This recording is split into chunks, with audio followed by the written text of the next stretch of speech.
اپنی تمام تر جو آپشنز ہیں وہ کھلے رکھے ہیں. حکومت نے ہمیں سنجیدہ نہیں لیا. اور ایک بات جو میں آپ سے ڈسکس کرنا چاہوں وہ یہ ہے کہ انہوں نے یہ کہا ینگ ڈاکٹرز نے کہ ہم اس لیے برسرے روڈ بھی اپنا احتجاج کر چکے ہیں, ہمیں تشدد کا نشانہ بھی بنایا گیا کہ ہمارے پاس ہسپتالوں میں کچھ سہولیات ہی موجود نہیں ہیں, ہمارے پاس سرنج نہیں ہوتی, ہمارے پاس بیسک جو آپ کی میڈیسن ہے وہ نہیں ہوتی, تو ہم عوام کی جان نہیں لینا چاہتے. اس سے بہتر ہے کہ ہم وہ استعفے دے دیں اور ہم حکومت سے برسرے پیکار رہیں. اس کے بعد انہوں نے کہا کہ ڈاکٹرز کے لیے بے روزگاری کوئی معنی نہیں رکھتی, ڈاکٹرز کے لیے روزگار حاصل کرنا کوئی مشکل نہیں ہے, وہ باہر سے بیرون ممالک سے اور پاکستان سے اپنی جاب چھوڑ کر یہاں پر آئے تھے کہ اپنے جو دھرتی ہے اس کو کچھ دے سکیں, لیکن حکومت نے ان کی کوئی جائز جو بات ہے وہ نہیں سنی, اس وجہ سے وہ استعفے دینے پر مجبور ہیں. چودھری لطیف اکبر صاحب کی جو پریس کانفرنس تھی اس کا بھی یہی لب لباب تھا کہ ینگ ڈاکٹرز جو ہیں ان کا ساتھ دیا جائے. اور اس کے بعد انہوں نے بڑی تفصیل سے بات کی کوہالہ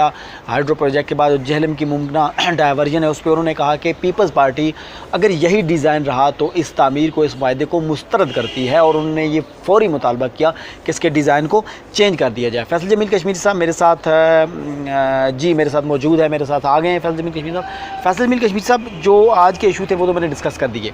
ایک بڑا ایشو ہے جو 2 دن پہلے جو مردہ مرغیوں کا گوشت پکڑا گیا مظفر آباد میں اور اسے تلف کر دیا گیا. مجھے یہ بتائیے کہ ہم یہ تو سنتے آئے ہیں پاکستان میں اور اس کے بڑے شہروں میں مردہ جانوروں کا گوشت عوام کو کھلایا جا رہا ہے اور حرام جانوروں کا گوشت عوام کو کھلایا جا رہا ہے, لیکن مظفر آباد کو محفوظ سٹی سمجھا جاتا تھا. لیکن ہم نے دیکھا کہ مظفر آباد میں بھی لاہور کی بسوں سے یہ جو ترسیل ہوتی تھی, لاہور کی جو بسیں جو پبلک سروس ٹرانسپورٹ ہے اس پہ اس گوشت کو لاہور سے یہاں پر مردہ مرغیوں کے گوشت کو یہاں پر لایا جاتا تھا, اور اس سے وہ کباب اور قیمہ وغیرہ جو کچھ دنوں پہلے بڑی ایک نامی گرامی شاپ ہے اس کا قیمہ بھی تلف کیا گیا جو مضر صحت تھا. اب مظفر آباد میں مردہ مرغیوں کا گوشت سپلائی ہو رہا ہے اور عوام جو ہے وہ گوشت مردہ شاید کھاتی بھی رہی ہو. اس سے پہلے بھی ایسا ہے کہ ہمارے آزاد کشمیر میں وہ تمام جو برانڈ ہیں وہ کھلے عام فروخت ہو رہے ہیں جن پر پاکستان میں بین لگایا گیا ہے, جو پاکستان میں قابل فروخت نہیں ہے. ایک بڑی منڈی ہے آزاد کشمیر ایسی چیزوں کی جن پر بین ہوتا ہے اور وہ یہاں پر لا کر کھلائی جاتی ہیں, عوام کو زہر کھلایا جاتا ہے. اب رہی صحیح کسر جو تھی وہ حرام گوشت نے پوری کر دی. آپ کیا کہتے ہیں اس سارے بارے میں؟ ہم جہاں بھی دیکھتے ہیں ضلعی انتظامیہ اگر فوڈ کی انسپیکشن کرنی ہے تو وہی کر رہی ہے, پیٹرول کا ریٹ چیک کرنا تو وہ کر رہی ہے, اوزان و پیمائش دیکھنی ہے تو وہ کر رہی ہے, سبزیوں کے ریٹ وہ چیک کر رہی ہے. اس کے علاوہ اگر آپ بیکریوں پہ چھاپے دیکھیں تو ضلعی انتظامیہ مار رہی ہے. فوڈ اینڈ اتھارٹی, محکمہ اوزان و پیمائش, محکمہ صنعت و حرفت, یہ کہاں ہیں؟ اور آج یہ حرام گوشت کا جو یہ معاملہ ہے اس پہ آپ کیا کہتے ہیں؟ آپ کا کیا نقطہ نظر ہے اس سارے معاملے پہ؟ جی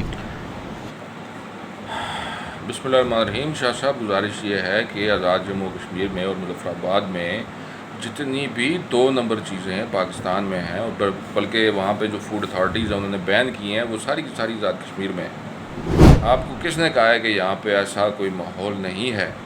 یہاں پہ جو ہم خوراک استعمال کر رہے ہیں وہ انتہائی گھٹیا قسم کی خوراک ہے. اور اس حوالے سے فوڈ اتھارٹی جو 2017 میں انہیں جو ابھی اختیارات دیے گئے ہیں ان کو شاید بروئے کار لایا جائے, اور فوڈ اتھارٹی اس وقت کچھ فنکشنل بھی ہے, اس کی کچھ میٹنگز میں اٹینڈ بھی کر چکا ہوں. اس کے علاوہ جو ہمارے مجسٹریٹ ہیں سردار عمران صاحب, ماشاءاللہ انہوں نے بھی بہت سارے اس حوالے سے کام کیے ہیں, اور دودھ کے حوالے سے جو جعلی دودھ یہاں مظفر آباد میں فروخت ہوتا ہے اس پر بھی انہوں نے اچھا سٹینڈ لیا ہے. ایڈمنسٹریٹر بلدیہ نے بڑا اچھا سٹینڈ لیا ہے. اس کے علاوہ لوگ کام کر رہے ہیں جو انجمن حقوق صارفین میں شاہد عوان صاحب ہیں اور ان کے ساتھ دیگر جو لوگ ہیں, وہ سب ان کی توجہ اس وقت آزاد کشمیر میں بالعموم اور مظفر آباد میں بالخصوص جو جعلی قسم کی خوراک لوگ کھا رہے ہیں اس کی طرف ہے, اور اس کو ٹھیک کرنے کی کوشش کی جا رہی ہے. آپ صورتحال کی گمبھیرتا کا اندازہ اس بات سے لگا سکتے ہیں کہ آزاد کشمیر میں بچوں کے اندر جو میل نیوٹریشن اور ان کی جو بڑھوتری اس کی وجہ سے کم ہے. جو قد آپ دیکھتے ہیں لوگوں کے, عام لوگوں کے جو قد ہیں وہ 5.5 فٹ یا 6 فٹ سے کم لوگ ہی ہمارے یہاں پائے جاتے ہیں. اس وقت جو صورتحال آزاد کشمیر میں ہے, جو کہ سروے بھی ہوا ہے, نیشنل نیوٹریشن سروے جو گورنمنٹ آف پاکستان کا نے یونیسیف سے کروایا ہے, اور اس میں جو آغا خان یونیورسٹی جو ہے انہوں نے مل کر یہ کیا، اس کے مطابق آزاد کشمیر میں اس وقت 40% بچے ایسے ہیں جن کی بڑھوتری گروتھ رکی ہوئی ہے، اور وہ چھوٹے قد کے ہو جائیں گے۔ 2030 تک جو ہے وہ آزاد کشمیر میں بچے چھوٹے قد کے ہوں گے، یہ نیوٹریشن کی کمی اور اس جعلی خوراک کی وجہ سے۔ یہ ایک رپورٹ ہے گورنمنٹ آف پاکستان کی، اور یہ بڑی الارمنگ ہے۔ میں آپ کو بتاؤں 40% وہ بچے ہیں اور 16% بچے غذائی کمی کا شکار ہیں، اور جو انڈر ویٹ ہیں ان کی وہ 22% ہے۔ یہ آزاد کشمیر کا جو ڈیٹا ہے، جو اس کا سروے ہوا اور اس کی جو رپورٹ ہے نیوٹریشن سروے جو ہے، آپ اس کا اندازہ لگائیں اس میں، اور 30 سے 40% جو اموات ہیں وہ یہاں پر دل کے امراض کے باعث ہو رہی ہیں۔ یہ پورے پاکستان کی بات ہے، اور وہ دل کے امراض جو ہیں، ہارٹ اٹیک ہیں اور اس طرح کی چیزیں ہیں، اس کے اندر جو بڑا ایک میجر اس کی جو وجہ ہے وہ جعلی خوراک ہے۔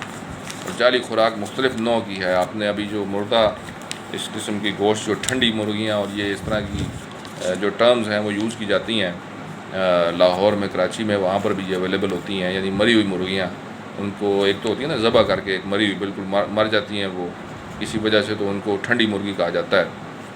اسی طرح گوشت بھی فروخت کیا جاتا ہے، مر جاتی ہے کوئی بھینس وغیرہ اس طرح کی۔ اس کے علاوہ جو صورتحال ہے وہ بڑی گمبھیر ہے۔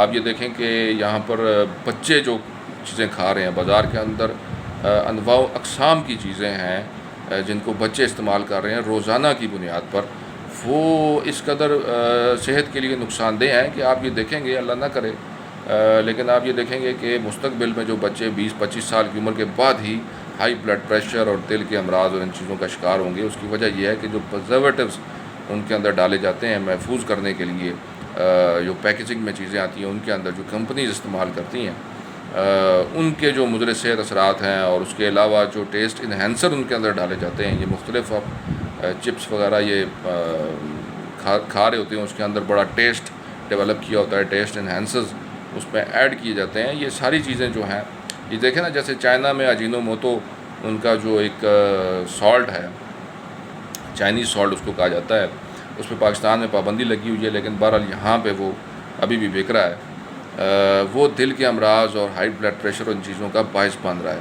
یہی ہیں وہ ٹیسٹ انہینسرز جو کہ استعمال کی جاتے ہیں، اور بچے ہمارے دھڑا دھڑ استعمال کر رہے ہیں۔ آپ بازاروں میں دیکھ لیں، بڑی بڑی کمپنیاں یہ چیزیں استعمال کرتی ہیں، ان کے جو مضر صحت اثرات ہیں وہ ہمارے بچوں پر مرتب ہوں گے، اور آگے جو مستقبل ہے وہ اس حوالے سے بڑا ہی مخدوج اور گمبھیر ہے۔ اور لوگ اپنی طرف سے یہ کوشش کر رہے ہیں، یہ کوشش بیسیکلی حکومت اور جو کارپردازان ہیں ان کے کرنے کی ہوتی ہے، لیکن اس طرف فی الحال جو سیکٹری فوڈ اس وقت تعینات ہوئے ہیں راجہ امجد پرویز، انہوں نے جو میٹنگز کی ہیں، وہ میٹنگز تو بڑی فروٹفل ہیں، لیکن دیکھیں آگے مستقبل میں کیا ہوتا ہے، آیا وہ امپلیمنٹ وہ چیزیں یہاں پر ہوتی ہیں، نہیں ہوتی، ان کی شکل کیا بنتی ہے۔ تو اللہ تعالیٰ سے دعا یہی ہے کہ ہمارے یہ جو ارباب اختیار ہیں یہ اس طرف مزید توجہ دیں، اور جو ہمارے میجسٹریٹ ہیں موجودہ، اور جو ایڈمنسٹریٹر ہیں، اور یہ باقی جتنے بھی لوگ ہیں سارے یہ توجہ دے رہے ہیں فوڈ کی طرف۔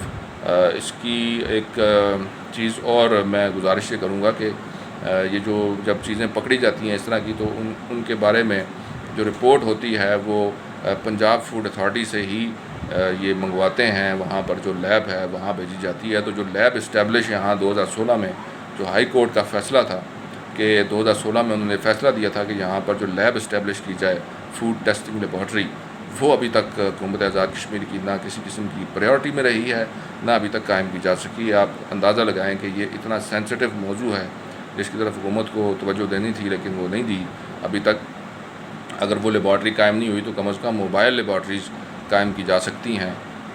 اس کا میرا خیال ہے فوڈ اتھارٹی والے، آج میں دیکھ رہا تھا کہ اس کا کوئی PC1 وغیرہ وہ تیار کریں گے، تو اللہ کرے کہ یہ کام ہو جائے، تاکہ آزاد کشمیر میں مظفر آباد میں بالخصوص جو دارالحکومت ہے، اور دارالحکومت کے اندر پورے آزاد کشمیر کی نمائندگی ہوتی ہے، یہاں پہ پورے آزاد کشمیر سے ہر ضلع سے لوگ موجود ہوتے ہیں، تو جہاں پر کم از کم اس چیز کا کو انشور بنایا جائے کہ جہاں پر جعل سازی نہ ہو۔ لیکن جعل سازی یہاں اس وقت عروج پر ہے۔ آپ یہ جو پانی پیتے ہیں منرل واٹر، یہاں پر جو اعلیٰ سے اعلیٰ ترین کمپنی کا جو منرل واٹر ہے وہ بھی 2 نمبر ہے، یہ پانی بالکل وہ نہیں ہے، ٹھیک نہیں دیا جاتا، جو بتایا جاتا ہے منرل واٹر ہے وہ منرل واٹر نہیں ہوتا.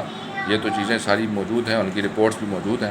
تو اس پر توجہ سول سوسائٹی کو بھی دینی چاہیے اور حکومت کو تو ظاہر ہی ان کا فرض ہے یہ کام کرنا چاہیے. جی بہت شکریہ بہت شکریہ فیض صاحب، آپ نے اپنی قیمتی جو رائے ہے اس سے ہمیں آگاہ کیا.